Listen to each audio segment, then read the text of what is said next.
नमस्कार, मैं हूं मयूरी श्रीवास्तव। आप देख रहे हैं सी न्यूज भारत। वक्त हो गया है न्यूज बुलेटिन का, जिसमें हम जानेंगे खेत मजदूर संगठनों ने प्रदर्शन किया और आगे आपको बताएंगे कहां पुलिस सिस्टम से न्याय न मिलने पर पीड़ित पहुंचा पुलिस कप्तान के दरबार। और इसके साथ ही जानेंगे कहां हॉस्पिटल के बाहर तड़पती रही महिला, नहीं किया गया हॉस्पिटल में भर्ती। आइए इन सभी खबरों पर चर्चा करते हैं विस्तार से।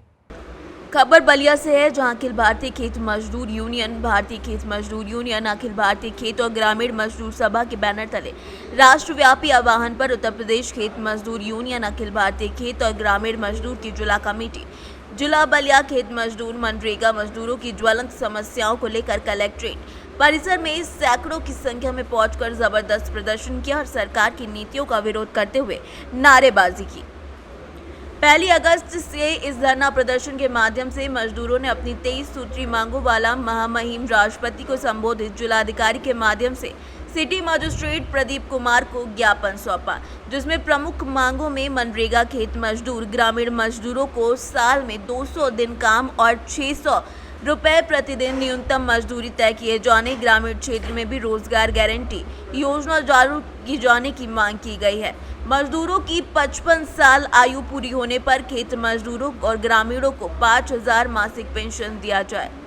500 जनपदों में ये खेत एवं ग्रामीण मजदूरों का जो मोर्चा है, ये लोग आज कर रहे हैं। उसी के तहत ये बलिया जिला मुख्यालय पर ये कार्यक्रम। आज़ादी के 75 साल भी बीत जाने के बाद भूमिहीनों के एक टुकड़ा जमीन नहीं मिला, आवास नहीं है, 5 लाख रुपए आवास की मांग है। जो बुजुर्ग हो गए हैं उनको कोई पेंशन नहीं है, मुश्किल से 500 कहीं मिलता है, कहीं नहीं मिलता। बिजली बिल, ये जोगी जी 20,000 30,000 करके बिजली बिल दिए। जहाँ गरीब को दाल नहीं मिलना, वहाँ बिजली बिल 20,000 30,000 कैसे देंगे? तो हम लोग मांग कर रहे हैं कि हम बिजली बिल नहीं देंगे, ये सारा बिजली बिल माफ़ होना चाहिए। और मुख्यमंत्री जी इस बात को अगर समझ लें तो ठीक है, नहीं तो इस सवाल पर बड़ा आंदोलन होगा। तो सर, बहुत सारी योजनाएं तो मुख्यमंत्री जी ने दी है प्रदेश के किसानों के लिए, बिजली की भी योजनाएं आई भी, बहुत सारे किसान बीमा योजना है, पर आम तरीके की योजनाएं जो सरकार की हैं, तो उससे तो लाभान्वित हो ही रहे हैं किसान। भाषण है मोदी का, जोगी क्या, व्यवहार में गरीब बहुत तंग में है, समझ रहे हैं, हालत बहुत खराब है। बिजली कनेक्शन काटे जा रहे हैं और मिट्टी तेल भी नहीं है। ये हवाई योजना है उनका। गरीबों की हालत खराब है। हम गांव में जा रहे हैं, गरीबों में सदस्यता अभियान चला रहे हैं। हम लोगों के खेत एवं ग्रामीण मजदूर सभा का 14-15 नवंबर को बंगाल में राष्ट्रीय सम्मेलन है। उसके तहत गरीबों में जब जा रहे हैं तो कहीं बिजली का सवाल, कहीं आवास का सवाल, कहीं जॉब कार्ड में काम नहीं, राशन नहीं, भयानक धान। मतलब ये प्रदर्शन सम्मेलन की तैयारी के लिए सब किया जा रहा है? ना, ये पूरे देश में सारे मजदूर संगठन एक होकर ये संयुक्त किसान मोर्चा जैसा ये बड़ा गरीबों का मोर्चा बनाने की तैयारी। सरकार तो मनरेगा के थ्रू दे रही काम मजदूरों को। अरे 100 दिन है, उसमें 10 दिन काम मिलता है, 20 दिन फर्जीवाड़ा है। आज के महंगाई में आप 213 क्यों देते हैं, 600 रुपया क्यों नहीं देंगे? हम लोग कह रहे हैं कि ये मजदूरों को कृषि कार्य से जोड़ दिया जाए। बलिया से सी न्यूज संवाददाता राजू गुप्ता की रिपोर्ट। केंद्र और प्रदेश सरकार जीरो टॉलरेंस की नीति का अनुसरण करते हुए उसको अक्षरशः पालन कराने का प्रयास कराती है, लेकिन स्थानीय स्तर पर कुछ पुलिस अधिकारियों की अदूरदर्शी नीतियों के कारण पुलिस विभाग की किरकिरी होने के साथ साथ प्रशासन और सरकार की भी बदनामी होती है, जहां पर पीड़ित को भी न्याय मिलने में दिक्कत आती है। ऐसे पीड़ित आदमी अपने उच्च अधिकारियों की चौखट पर अपनी फरियाद लगाने तो पहुंचेगा। ऐसा ही एक मामला सामने आया है। एक न्याय व्यवस्था से असंतुष्ट व्यक्ति का मामला ग्राम भिखारीपुर थाना उमरी बेगमगंज से आया है, जहां रहने वाले राजकुमार ने थाना उमरी बेगमगंज पुलिस वालों पर आरोप लगाते हुए कहा कि उसकी पत्नी की हत्या 24 जून को कर दी गई थी। वो उस समय दिल्ली में था, घर पर छोटे छोटे बच्चे थे। पत्नी की लाश मक्के के खेत में अति विशिष्ट अवस्था में मिली थी, जिसे देखकर लगता है कि उसके साथ शारीरिक शोषण भी हुआ है। उसने थाना उमरीगंज पुलिस को बार बार ये बताने का प्रयास किया कि उसे पूर्ण विश्वास है कि उसकी पत्नी के साथ शारीरिक शोषण किया गया है, उसके बाद उसकी हत्या की गई है, लेकिन पुलिस ने अपनी ही थ्योरी पर आगे काम चालू रखा, जिसके बाद ऐसा मामला सामने आया है और पुलिस अपनी मनमानी कर रही है, ऐसा आरोप पीड़ित ने लगाया है। अपना नाम परिचय बताएं। सर मेरा नाम राम कुमार है। कहाँ के रहने वाले? ग्राम भिखारीपुर, पोस्ट सेमरी कला, जिला गोंडा से। थाना उमरी बेगमगंज। क्या है पूरा मामला बताएं। सर 24 तारीख को हमारी घर मतलब पत्नी जो घास काटने गई थी 10:30 बजे सुबह के टाइम में, और उसके बाद में हमारा लड़का जब गया ढूंढने तो मिली नहीं, 2-3 बार गए फिर नहीं मिली, तो पूरे परिवार गए तो उसकी लाश जो उमाकांत मिश्रा के खेत में मिली सर। फिर क्या हुआ? फिर सारे परिवार देखे तो वहाँ सबसे पहले वो विकास सिंह उर्फ छोटू ये सब वहाँ पहुँचे, वहीं बगल में रहते हैं, बगल में मतलब आम का बगीचा, वहीं दिन भर रहते थे वो, मतलब वहीं पीना खाना उन्हीं का वहीं रहते हैं। तो वो लोग पहुँचे, कभी किसी ने बोला बड़ेला मार दिया, किसी ने कहा कि जो है सांप काट लिया, कुछ कहा, सब करा। उसके बाद में बोले कि जो है मैं फ़ोन कर देता हूँ पुलिस वाले को, वही आके देखेंगे, या बोलो तो ऐसे जलवा दे तो कुछ हुआ तो है नहीं, जो सांप काटा है। तो घर वाले बोले नहीं उसको मतलब टेस्ट मत करो, पुलिस वाले आएंगे तभी कुछ होगा। तो फ़ोन उसी ने किया, छोटू नहीं किया था। क्या समस्या है भला? सर बल 1 महीने हो गया कोई सुनवाई नहीं रही, एक आदमी को उठा के बंद कर दिया, उसके बाद में कोई मतलब नहीं, ना मुझे आज तक पोस्टमार्टम रिपोर्ट हुई, ना मिला, ना ये मतलब सेक्सुअल असल्टमेंट या 376 की कई फॉरेंसिक रिपोर्ट कुछ भी नहीं दिया मुझे। गांव के किन व्यक्तियों के ऊपर आपका नहीं, गांव के व्यक्तियों ने, जैसे ये लोग जो वहाँ थे 3-4 आदमी, छोटू थे, उनके 2-4 आदमी और थे, और एक दिलीप कुमार, एक मुन्ना, सब जो वहाँ आसपास खेत थे वहीं थे, वहीं पे खेत के पास में ही थोड़ा से हट के थोड़ा सा दूर पे 50 मीटर से। आप शक कर रहे हैं? हाँ सर, लोग ऐसे ही काम है, वहीं रहना, वहीं दारू शौरू पीना, वहीं बैठना, तो उनके दिन दहाड़े हुई जब साहब हत्या हुई तो कुछ तो जानकारी है ही उन लोगों को, अकेले तो हो नहीं सकती। एप्लीकेशन में उनका नाम आपने दिया था? नहीं, एप्लीकेशन में सर मैंने तो किसी को नहीं दिया, वो अज्ञात में पहले लिख दिया, मेरे से कोई सिग्नेचर या FIR पुलिस वाले ने नहीं लिया, वो अपने आप लिखे और मेरे से साइन करवाया था वो, क्योंकि मैं उस घरवाली को मतलब जला रखा था। एसपी कार्यालय पर आए हैं, कप्तान साहब से मिलने आए थे। जी सर। मुलाकात तो हो नहीं पाई? नहीं होगा सर। क्या चाहते हैं साहब इनसे मिलना हो, फिर साहब यही कि मतलब असली मुजरिम आ जाएँ, वो जो भी हैं 2-3 आदमी हैं, अकेले का बस का तो है नहीं, तो मतलब यही मैं चाहता हूँ कि मेन मुजरिम को पकड़े बस। क्या जो पुलिस की जो थ्योरी है उससे आप संतुष्ट नहीं? नहीं सर, मैं तो फ़ोन आया था थाने से, मैंने तब भी मना कर दिया था कि मैं तो संतुष्ट नहीं हूँ। मैं गोरखपुर भी गया, लखनऊ भी गया, महिला आयोग में भी गया, यहाँ मतलब यहाँ कार्य दिया, DIG साहब के यहाँ भी दिया मैंने कंप्लेंट सबको दिया। महिला आयोग में चल के गया, वहाँ देकर आया, अभी कुछ सुना नहीं? कोई सुनो, मुझे तो कोई मिला ही नहीं आता, मैं ही घूमता रहता हूँ, 1 महीने हो गए, हर कार्यालय चला गया, गोरखपुर DIG वो DG ऑफिस जो भी होता है वहाँ मैं गया, जो गोरखपुर जोन में आता है। पुलिस कर्मचारी आपसे पूछताछ नहीं किया? नहीं, एक वहाँ गया तो जन सुनवाई वाले बोले कहले मैंने यहाँ से वेरीफाई किया, गोंडा आपको जनपद में भेज दिया है, यहाँ एप्लीकेशन आई थी लेकिन मैंने भेज दिया। जन सुनवाई में मैंने फ़ोन किया 1076 पे जो होता है मुख्यमंत्री वाले पे, मुख्यमंत्री आवास पे जाके भी दे के आया, जन दरबार में स्पीड पोस्ट भी किया, गोरखपुर में गया था उनके कार्यालय में, वहाँ भी देकर आया, लेकिन अभी कोई मतलब हमें कोई पूछने भी नहीं आया कि। गोंडा से सी न्यूज़ संवाददाता IK श्रीवास्तव की रिपोर्ट। पाली के पत्रकार साथी के विरुद्ध केस दर्ज के मुकदमे को लेकर ग्रामीण पत्रकार एसोसिएशन ने ललितपुर में प्रदर्शन नारेबाजी कर मुकदमा वापस करने की मांग की। जिलाध्यक्ष सहित वक्ताओं ने पत्रकारों को सुरक्षित वातावरण दिलाने की जिला प्रशासन से मांग की। पाली के दैनिक जागरण संवाददाता राम कुमार पुरोहित के विरुद्ध दर्ज अनुसूचित जनजाति अधिनियम के मुकदमे को षड्यंत्र बताकर ग्रामीण पत्रकार एसोसिएशन ने निष्पक्ष जांच करने और मुकदमे को वापस लेने की मांग की है। इन लोगों ने जिला मुख्यालय पर पहुंचकर जिलाधिकारी को संबोधित ज्ञापन और उप जिलाधिकारी सदर को भी एक ज्ञापन सौंपकर स्वतंत्र पत्रकारिता के विरुद्ध भ्रष्टाचार में संलिप्त असामाजिक तत्वों के द्वारा पत्रकारों के विरुद्ध मुकदमा पंजीकृत करवाने की निंदा करते हुए जिला प्रशासन की अनदेखी को स्वतंत्र निष्पक्ष पत्रकारिता और लोकतंत्र के लिए गंभीर चुनौती बताया है। अधिकारी महोदय को और पुलिस अधीक्षक महोदय को अपनी भावनाओं से अवगत कराएंगे, चूंकि उसमें जो जांच अधिकारी हैं, जांच अधिकारी भी पूर्वाग्रहग्रस्त होकर के अपना काम कर रहे हैं और निश्चित रूप से उन्होंने एक लक्ष्य बना लिया कि हमें तो इस पत्रकार को जेल भेजने का काम करना है और वो भी निष्पक्ष काम नहीं कर रहे हैं। इसलिए हम लोगों की मांग है कि सबसे पहले जांच अधिकारी को हर हालत में बदलवाया जाए, क्योंकि जांच अधिकारी निष्पक्ष नहीं है और जब तक कोई जांच अधिकारी निष्पक्ष नहीं होता है तब तक उस घटना की निष्पक्षता से कार्रवाई और जांच नहीं हो सकती है। तो हमारी पहली मांग है कि जांच अधिकारी को बदला जाए और जो गलत तरीके से धाराएं लगाई गई हैं, उत्पीड़न के उद्देश्य से, जो उनका उत्पीड़न करने के उद्देश्य से काम किया जा रहा है,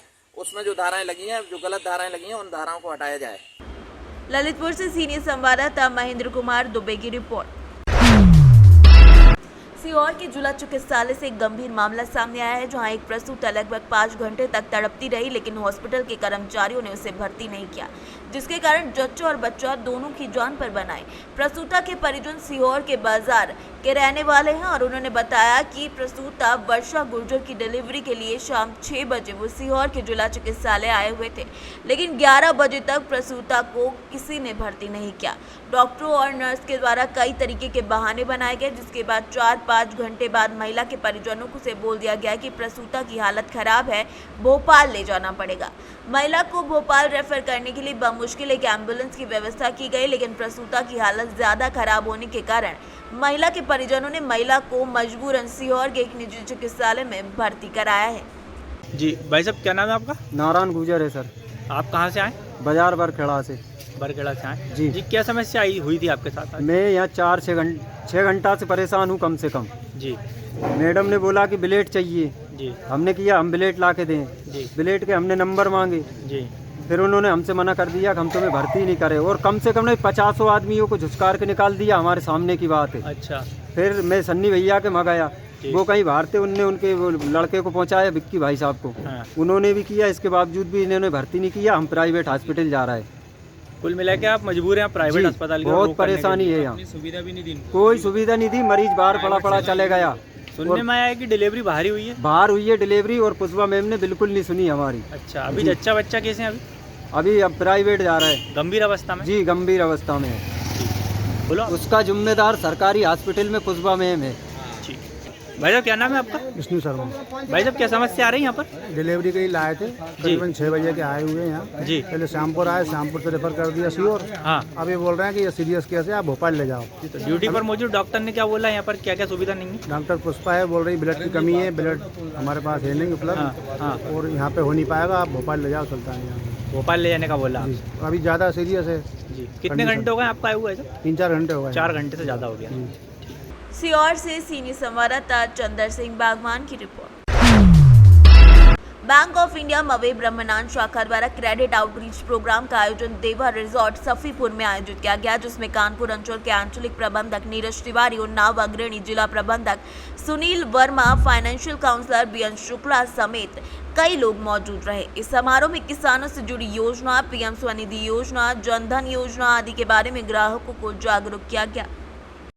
मैं सुनील वर्मा, अग्रणी जिला प्रबंधक, लीड बैंक ऑफ इंडिया से हूँ, और लोगों को बैंक की विभिन्न स्कीम के बारे में जागरूक बनाने के लिए, उनको बैंक की स्कीम के माध्यम से उनको बैंक से जोड़ने के लिए और वित्तीय मदद करने के लिए ये आज 5वां कैंप का आयोजन हम लोग कर रहे हैं उन्नाव डिस्ट्रिक्ट में। हम लोग हर एक ब्लॉक में कैंप के द्वारा लोगों को जागरूक बनाते हैं, लोगों को कैसे केसीसी किया जाए, कैसे एनआरएलएम के एसएसजी के द्वारा जोड़ा जा सके, कैसे उनको कृषि क्षेत्र के अन्य स्कीम के बारे में बता के उसको वित्तीय सहायता दी जाती। इस बारे में हम लोग वित्तीय सहायता देने के लिए यहाँ पे आए हुए हैं। आज 100 से ज़्यादा किसान यहाँ पे भागीदार हुई है, और लगभग जो है 50 लोगों को सैंक्शन लेटर किए गए हैं।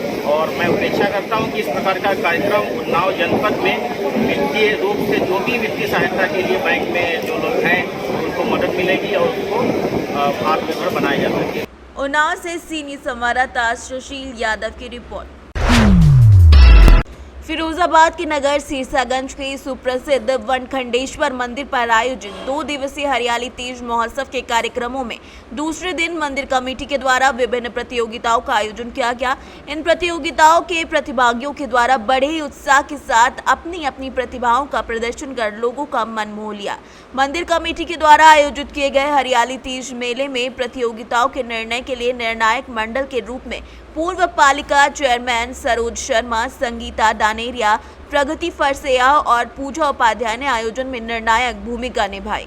कार्यक्रम के दौरान विभिन्न प्रतियोगिताओं का आयोजन किया गया। कार्यक्रम का शुभारंभ बतौर मुख्य अतिथि पहुंचे पालिका चेयरमैन सोनी शिवहरी के द्वारा किया गया, जिसमें मेहंदी रंगोली, बाल रूप सज्जा, महिला कुर्सी दौड़, बालिका और महिला भजन प्रतियोगिताएं रखी गई। वहीं गायन प्रतियोगिता में बालिका और महिलाओं ने अपनी प्रस्तुतियों से कार्यक्रम को रोचक बना दिया। इस अवसर पर मंदिर कमेटी में अध्यक्ष सीताराम गुप्ता, उपाध्यक्ष ठाकुर राघवेंद्र सिंह, प्रबंधक वासुदेव गुप्ता, अनिल कुमार दानेरिया, कोषाध्यक्ष ओम प्रकाश आड़ितिया, निरीक्षक सुशील कुमार, उप प्रबंधक मनोज कुमार गुप्ता समेत कई लोग उपस्थित रहे। हर साल यहाँ पर कार्यक्रम होता रहता है और यहाँ पे बहुत बच्चियाँ और अपना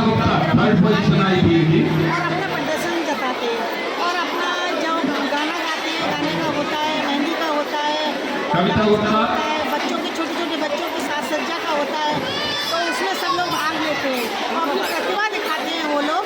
तो इस कार्यक्रम को हम लोगों को और आगे बढ़ाने के लिए हम लोग उनका प्रोत्साहन बढ़ाते हैं और हम इस कार्यक्रम को सोचते हैं कि और आगे बढ़े। काफ़ी लोग इसमें जो फर्स्ट आते हैं, सेकंड आती है मेहंदी प्रतियोगिता में, उसमें तो जिस प्रकार से वो फर्स्ट आती है, बालिका विजन में फर्स्ट सेकंड थर्ड जो बच्चियां आई हैं, जो भी बच्चे फर्स्ट सेकंड आए हैं, जो पीछे रह गए हैं, रंजना कैलाशचल वो उत्साह से काम करें और वो भी एक बार तालियां बजाती है इस बच्ची के लिए। बहुत सुंदर था आपका। तो आज ये कार्यक्रम हो रहा है, आपको कैसा लग रहा है? आज ये कार्यक्रम हो रहा है, आपको कैसा लग रहा है? महिलाओं को बहुत अच्छा लगता है कार्यक्रम में, बहुत सुंदर, बहुत अच्छा। एक दूसरे के और सब अपना यहाँ बैठ कर एंजॉय करते हैं। तो मैं इसी प्रकार से चाहती हूँ कि ये मेला इसी नात्या सोनू राठौर। आगे बढ़ता है। फिरोजाबाद से सीनियर संवाददाता आशीष की रिपोर्ट। थाना गोवर्धन अंतर्गत कस्बा राधाकुंड तिराहा पर विश्राम गृह में आराम कर रहे साधु की संदिग्ध परिस्थितियों में मौत हो गई। स्थानीय लोगों ने घटना की सूचना चौकी पुलिस को दी। मौके पर पहुंची चौकी पुलिस ने शव को अपने कब्जे में लेकर पोस्टमार्टम के लिए भेज दिया है। सोमवार शाम को हुई झमाझम बारिश से बचने के लिए राधाकुंड ट्राई के विश्राम गृह में साधु वेशधारी व्यक्ति सो गया और कुछ देर बाद साधु की संदिग्ध परिस्थितियों में दर्दनाक मौत हो गई, जिसकी सूचना स्थानीय लोगों को लगी तो लोगों की भीड़ जुट गई। घटना की सूचना पर पहुंची राधाकुंड चौकी पुलिस शव की शिनाख्त करने के प्रयास किए, लेकिन साधु वेशधारी बाबा की शिनाख्त नहीं हो सकी। मथुरा से सीनियर संवाददाता विष्णु शर्मा की रिपोर्ट। जैसा कि व्रत क्षेत्र पूरे संसार में राधा कृष्ण की लीलाओं के लिए पहचाना जाता है, मगर सावन के महीने में भी इसका महत्व और ज्यादा बढ़ जाता है। बता दें कि भगवान कृष्ण से शिव जी का अटूट बंधन माना जाता है। कहा जाता है जब श्री कृष्ण ने पृथ्वी पर जन्म लिया था तो इनके दर्शन के लिए ब्रह्मांड से सभी देवी देवता अपना स्वरूप बदल कर व्रत क्षेत्र में पहुंचे थे। शिव जी की लीलाओं का भी वर्णन मिलता है। तभी से कृष्ण की नगरी में भी महादेव की गूंज सुनाई देती है। इसी के चलते सावन के तीसरे सोमवार पर ब्रज के सभी शिव मंदिरों को अद्भुत लाइटों से सजाया गया और नव युवाओं द्वारा शिव जी के मंदिरों की अद्भुत छवि और दर्शन करने के लिए लोगों का जमावड़ा उमड़ पड़ा। मथुरा से सीनियर संवाददाता विष्णु शर्मा की रिपोर्ट।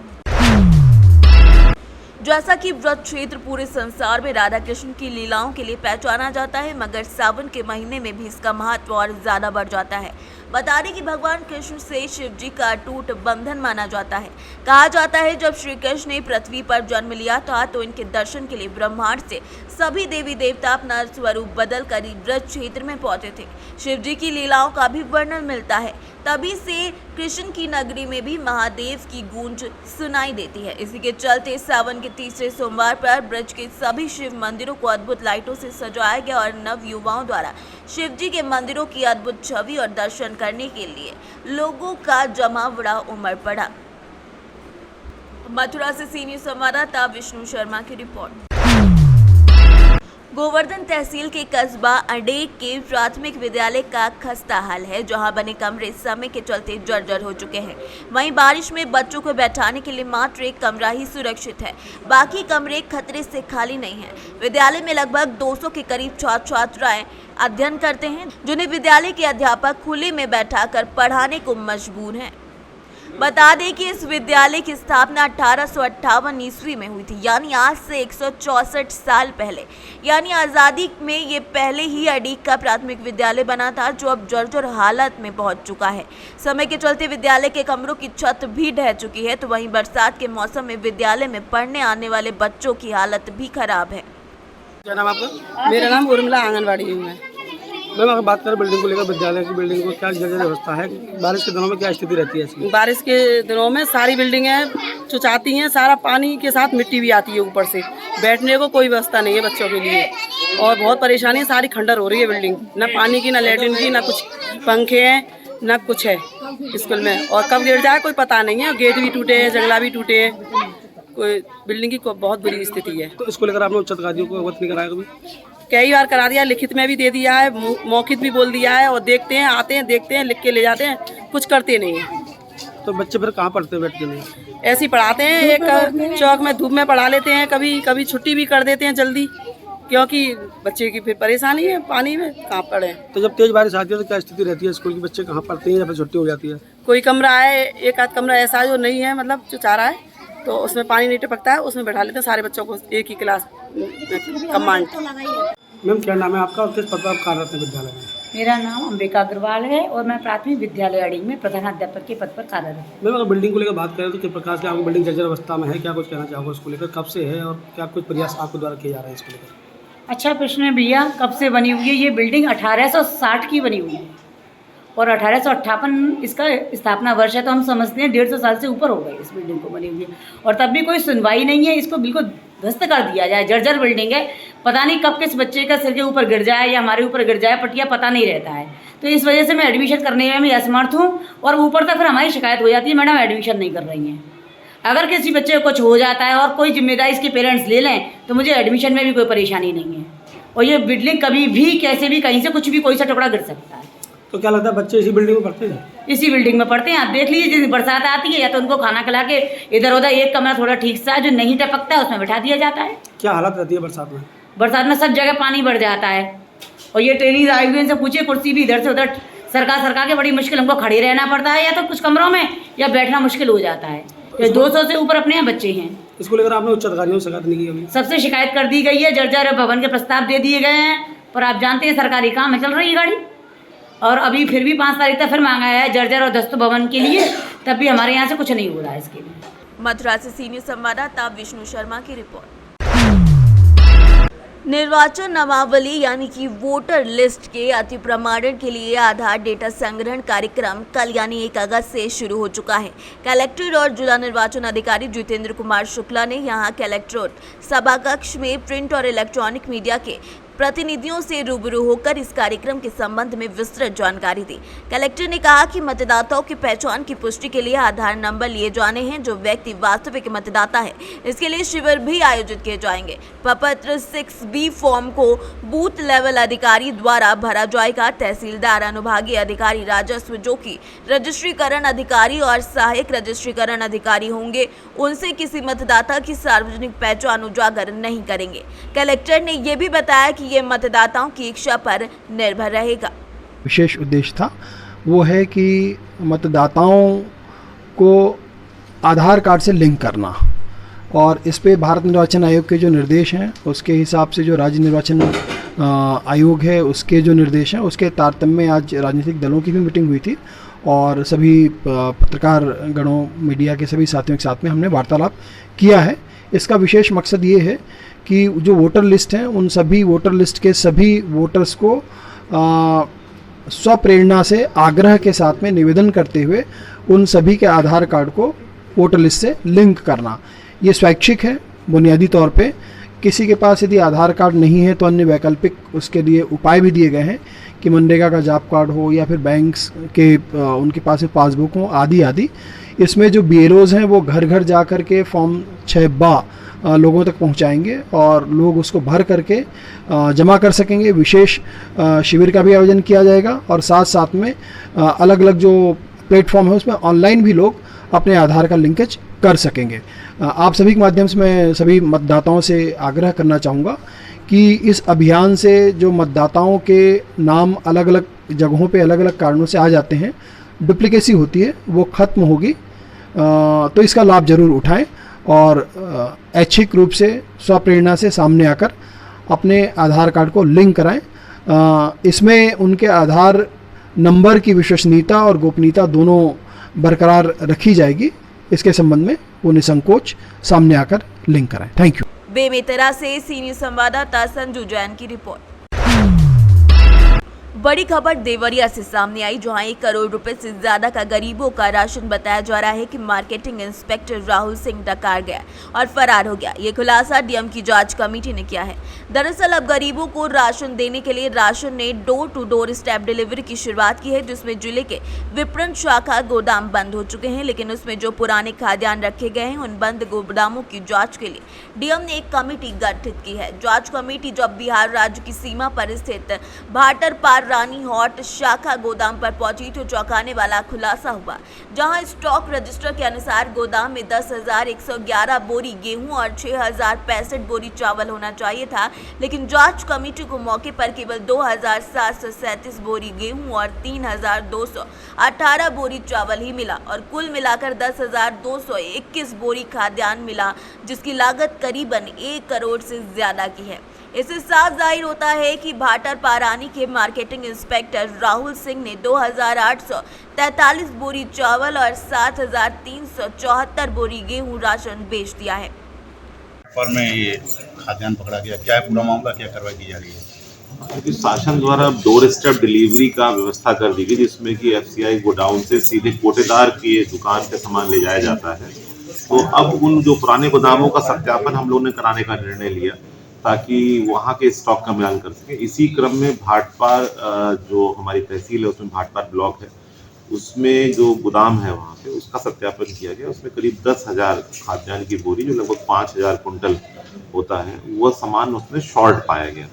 इसका संज्ञान लेके इसमें एफआईआर जो वहाँ मार्केटिंग इंस्पेक्टर है राहुल सिंह के खिलाफ लिखाई गई है 3/7 में और अन्य धाराओं में, और बाकी कार्रवाई की जा रही है। सर अनुमान तक कितने खाद्यान्न होगा? लगभग 1 करोड़ रुपए से अधिक की वैल्यू है उसकी, और ऐसा प्रतीत होता है कि जो वहाँ के जिम्मेदार लोग थे उन्होंने उसका दुर्विनियोजन किया है, इधर बेचा है।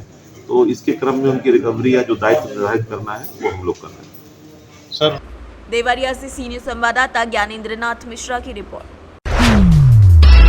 दूसरी काशी के नाम से विख्यात रुद्रपुर स्थित दुधेश्वर नाथ मंदिर में विशाल भंडारे का आयोजन किया गया, जिसमें हजारों श्रद्धालुओं ने प्रसाद ग्रहण किया। भंडारे का आयोजन रुद्रपुर कस्बे के पश्चिमी बाई स्थित शाही डेंटल केयर हॉस्पिटल के संचालक डॉक्टर एसके शाही, डॉक्टर रश्मि शाही ने किया। सुबह भोर से ही भंडारा चालू कर दिया गया था। वहीं भक्तों के लिए पानी का स्टॉल भी लगाया गया था और पूरे दिन ये भक्तगण प्रसाद ग्रहण करते रहे, जहां भक्तगणों ने जलाभिषेक और पूजन अर्चन करने के बाद भंडारे में आकर प्रसाद ग्रहण किया। भंडारे का आयोजन किस उद्देश्य से किया गया है? जैसे कि आप लोगों को ज्ञात है कि ये छोटी काशी के रूप में जाना जाता है, और डॉक्टर एसके शाही, शाही डेंटल केयर की जो है प्रबंधक, और मेरी वाइफ रश्मि शाही, भव्य भंडारे का आयोजन किया गया है। इस सावन का पवित्र महीना है और अपने श्रद्धा भाव से जो है यहाँ पे भव्य भंडारे का आयोजन किया गया। अभी तक यहाँ के लोगों के जो है सहयोग से जो है बहुत ही श्रद्धापूर्वक भंडारे का जो है आयोजन हो रहा है, और यहाँ के लोगों का बहुत आभार और धन्यवाद। और लगभग लोग इस भंडारे में अभी तक लोग जो है 4 से 5 हज़ार लोग जो है अभी तक प्रसाद और भोजन कर चुके हैं। और भंडारा जो है सुबह शाम कहते हैं सुबह 7 बजे से प्रारंभ है और 3 बजे के बाद तक चलता रहेगा, जब तक प्रभु की इच्छा रहेगी। यह सिर्फ इस वर्ष के लिए या प्रतिवर्ष यह भंडारा आप आयोजन करते रहेंगे? भगवान करेंगे, कोशिश रहेगी कि भाई सावन में भी हम लोग भंडारा करें। आप किस आपके संस्था का नाम क्या है जिस संस्था से आप कर रहे हैं? शाही डेंटल केयर। आपका लोगों का नाम? रश्मि शाही और डॉक्टर एसके शाही। देवरिया से सीनियर संवाददाता मोइन खान की रिपोर्ट। लखनऊ के मोहनलालगंज थाना में सोमवार की शाम आयोजित बैठक में शांति समिति से जुड़े सदस्यों ताजियादारों की बैठक हुई। बता दें कि इस बैठक में आए समस्त लोगों से प्रभारी निरीक्षक कुलदीप दुबे ने परंपरागत ढंग के साथ शांतिपूर्ण तरीके से मुहर्रम का त्योहार मनाने की अपील की। थाना प्रभारी कुलदीप दुबे ने कहा कि प्रशासन त्योहारों की भव्यता बनाए रखने के लिए हर संभव सहयोग करता है, लेकिन कानून तोड़ने वाले लोग जब सौहार्द बिगाड़ने की कोशिश करते हैं तो उनके साथ सख्ती करने के लिए कसर नहीं छोड़नी चाहिए। इसीलिए त्योहार शानदार ढंग से आपसी भाईचारे के साथ मनाएं। अगस्त माह में होने वाली महावीरी अखाड़ा सावन पर पूर्णिमा और मुहर्रम को लेकर तमाम चर्चाएं की गई। इस मौके पर थाना प्रभारी कुलदीप दुबे सहित कस्बा चौकी इंचार्ज तेज बहादुर सिंह, सब इंस्पेक्टर राजेंद्र प्रसाद यादव समेत कई पत्रकारगण भी उपस्थित रहे। लखनऊ से सीनियर संवाददाता धीरज तिवारी की रिपोर्ट। फिलहाल इस न्यूज बुलेटिन में इतना ही। देश दुनिया की तमाम खबरों के लिए देखते रहिए सी न्यूज भारत।